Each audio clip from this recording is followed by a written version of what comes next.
Ya kalau mereka yang pernah menerbitkan buku di sebuah penerbit tentu paham. Tugas penulis ya menulis, memberikan tulisannya, ya pengurusan ISBN dan layout segala macam itu penerbit dan percetakan. Siapapun penulis di Indonesia ini yang pernah menerbitkan bukunya di penerbit, maka tentu paham bahwa ISBN itu tugas dari penerbit. Udah titik itu aja ya. Ya. Gak usah panjang-panjang. Ya. Laporannya Rosuryo, ya jelas pasti Rismon akan hadapi dan Bang Lecumanan juga akan hadapi untuk itu. Ya. Kenapa? Kok rendah banget 60%? Ya iyalah perbedaan usia sudah 30 sampai 40 tahun. Tidak ada yang tidak ada yang sulap, harus di atas 70%. Makanya baca literasi. Dan di sini di bab 10 saya bandingkan juga foto muda dari Pak Prabowo Subianto pada saat usia belasan tahun, pada saat beliau juga berkarir di tentara, dengan saya bandingkan dengan foto Pak Prabowo pada saat jadi presiden, itu juga sekitar 40-60%. Begitu juga dengan foto muda maupun versi tua dari Pak Luhut Binsar Panjaitan, Pak Anies Baswedan, Pak Susilo Bambang Yudhoyono, Bu Megawati Soekarno Putri. Kalau perbedaan usia ada sampai 30 tahun, maka yang realistis cocok adalah 35 sampai 60%. Kalau orang yang berbeda itu di bawah 15%. Begitu memakai paket modul neural networks bernama Adface yang menjadi standar industri pencocokan wajah sekarang. Nah inilah tradisi atau kultur ilmiah kita. Jangan dibawa-bawa ke politik, jangan dibawa-bawa kemana-mana, apalagi cuma konsumsi media. Ya sudah, ini serahkan ke perpustakaan, nanti mahasiswa baca, bisa jadi kajian juga dosen. Apa sih yang ditulis ini? Apa ilmu digital image processing yang dipakai? Bagaimana takaran numeriknya? Sehingga bisa disimpulkan bahwa itu asli. Kenapa kemarin itu palsu, terdeteksi palsu? Di sini juga saya kasih jawabannya, gitu loh. Perbaikannya.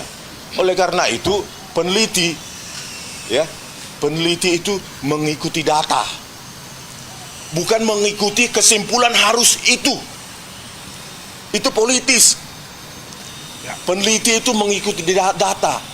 Uji lagi, ulangi lagi dengan data baru, itu baru peneliti, ya. Dan peneliti tidak ada yang nggak membawa bukunya yang 49 halaman itu, ya kan? Harusnya dia bangga, bukan bukunya orang lain dia bawa-bawa. Ini loh buku saya 49 halaman, di setiap lembar itu ilmiah, kan begitu, ya. Ilmu yang akan nanti ya, jika memang pasti ke persidangan ya. Persidangan pasti itu. Nah pasti di persidangan nanti, ya itu akan dikuliti. Nggak bisa lagi menghindar gaya-gaya media yang dia selalu ketika rekannya berbicara dia juga berbicara. Pasti ada aturan main. Nah itu pasti dikuliti. Apakah dia benar pernah menulis buku atau menulis jurnal penelitian berkaitan dengan digital image processing atau berkaitan dengan digital forensik, itu akan dikuliti. Dan juga ditanya sertifikatnya juga dari studinya apa. Kalau studi sosial tiba-tiba mengaku peneliti digital image processing, di mana kuliahnya? Memang gampang, ini kan advance matematik sini. Ini adalah matematika lanjut yang tidak bisa sulap tiba-tiba tahu. Ini isinya matematika tingkat lanjut, diferensial, integral, terus limit dan segala macam. Matematika teknik tingkat lanjut, ini bukan sulap-sulapan ini. Oke. Dia resmi melaporkan abang hari ini terkait ISBN. Mungkin abang menanggapi gimana bang? Oh, saya yang jawab atau Bang Arif? Nah sebetulnya masalah gini, saya jelaskan ya. Kalau bicara tentang ISBN, itu adalah penerbit. Kalau Bang Rismon adalah sebagai penulis. Yang bisa menjelaskan itu adalah salah satunya itu adalah Arif Iksan di sini mengenai ISBN itu, yang mengetahui itu. Silakan Bang Arif. Oh, kalau saya masalah ISBN. Ya kalau mereka yang pernah menerbitkan buku di sebuah penerbit tentu paham. Tugas penulis ya menulis, memberikan tulisannya, ya, pengurusan ISBN dan layout segala macam itu penerbit dan percetakan. Siapapun penulis di Indonesia ini yang pernah menerbitkan bukunya di penerbit, maka tentu paham bahwa ISBN itu tugas dari penerbit. Udah, titik, itu aja ya. Ya. Ya. Gak usah Nggak panjang-panjang. usah panjang-panjang. Itu pas. Ya. Laporannya Roy Suryo. Laporannya Rosuryo. Ya, jelas pasti Rismon akan hadapi dan Bang Lecumanan juga akan hadapi untuk itu. Ya. Kan bisa dibilang kan kalau misalnya dari kemarin kan abang udah antang-antang aja, udah adem ayam, nggak ada senggol sana sini, terus tiba-tiba hari ini disenggol dan baru aja kemarin dilaporin, itu merasa terganggu juga nggak sih bang? Ini saya udah diem-diem aja. Enggak. Tuh, selama 2 bulan ini kan saya fokus ya, hampir Ya. 3 bulan, tapi masih switch ke sini. Tapi yang paling senyap saya 1,5 bulan ini Ya. fokus, inilah hasilnya. Oleh karena itu saya nggak mau memikirkan strategi mereka untuk mengganggu konsentrasi saya. Berikutnya saya akan mempersembahkan buku saya juga tentang Mas Wapres Gibran. Itu aja. Selain itu juga Gini, sebelum itu kita selesaikan di ISBN. masalahkan juga dokter. Itu merasa terganggu juga nggak sih bang? Enggak sama Ada, sekali. nggak ada. Itu ya. ISBN, Mbak Biar ISBN dijelaskan dulu. Bang Biar Ari, satu. Bang Ari. Maju sini, Banyak Bang. di sini aja. Jadi makasih banyak ya. Untuk percetakan buku ini Bang Rismon tidak terlibat sama sekali di ISBN. Ya kan, dari 10 orang manajemen semuanya tahu kalau ISBN itu yang buat percetakan. Jadi Bang Rismon tidak sama sekali menggiring kita atau memberi masukan untuk membuat ISBN.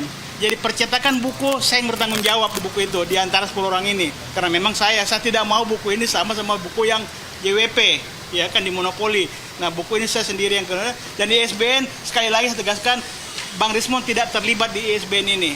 Semuanya ada di penerbit, ya. Gitu. Untuk buku yang berikut ini ISBN-nya insya Allah pakai PT saya sendiri, ya. PT-nya kita rahasiakan dulu. Nanti Enggak, yang menarik begini, tunggu sebentar. Yang edisi pertama yang dilaporkan Bang Rismon itu yang mengenai Gage itu. Bisa dijelaskan untuk yang Gage itu penerbitnya siapa? Nah, Gage itu. memang di buku Gibran Endgame ini 2 kali percetakan. Cetakan pertama 5.000, kemudian yang kedua kita masuk 5.000, tapi baru 2.000 Bang Rismon minta di stop bukunya. Ya kan, jadi untuk yang 5.000 pertama ini memang yang buat itu ISBN-nya penerbit langsung. Di Bandung, namanya Kekas Bandung, itu yang buat. Lekas ya, Pak? Lekas Bandung ya. Oke. Terus yang kemudian yang kedua ini itu ISBN sudah punya Bang Rismon sendiri. Ya. Jadi yang untuk 5.000 ini kita tidak tahu, itu yang buat percetakan sendiri, penerbitnya sendiri yang buat itunya ya. Nanti setelah pemanggilan saya akan jelaskan semuanya. Ya. Nanti Oke. cumi-cumi lah wawancara langsung. Ada bang ya, hadapi laporannya dari Roy Suryo bang. Ya mereka kan sedang gini-gini, ditahan nggak ya gitu. Ngapain? Jadi saya mungkin akan menjelaskan yang itu ya. Ini ada indikasi, ini dugaan saya. Karena Bang Rismon itu nanti adalah sebagai saksi di persidangan. Ya. Jadi ada upaya, dugaan saya ya, ada upaya dari mereka untuk tidak membuat bahwa Rismon itu akan menjadi saksi di persidangan nanti. Karena ini akan membuka semua yang di belakang itu ya selama ini yang dilakukan oleh mereka. Maka mereka melakukan yang namanya pelaporan dan pelaporan, termasuk dengan Bang Lecumanan dari Peradi Bersatu untuk itu. Ya, untuk hal itu ya kami melihatnya tidak ada kata mundur untuk kita hadapi ya. Karena semua yang telah kita lakukan adalah on the track ya, sesuai dengan kaidah hukum itu. Ya, jadi tidak ada masalah untuk itu. Silakan. Bang Rismon berarti ini bisa dibilang juga sebagai program waktu mereka P21 dong, dengan ada laporan-laporan dari semua. Kok ulur P21 kan sudah confirm. Sudah. Maksudnya karena sudah jadi karena takut jadi berusaha untuk mengalihkan. Kayaknya Ada. kita hanya menunggu penangkapan aja dan sidang, udah itu aja. Ya setidaknya mengganggu konsentrasi saya kan. Nggak jalan P21 udah saya clear. lapor. Jadi Ya kan? sekarang gini jawabannya ya. Kita udah berkali-kali dalam penegakan hukum ini ada yang disebut problem solving. Ini sebenarnya udah berkali-kali saya katakan. Kedua, ongoing concern. Ketiga, create case by case. Jadi menciptakan kasus lagi di atas kasus ini agar kacau balau. Ya. Jadi mereka ini sekarang masuk kategori ketiga, saya katakan bikin laporan lagi, create case by case.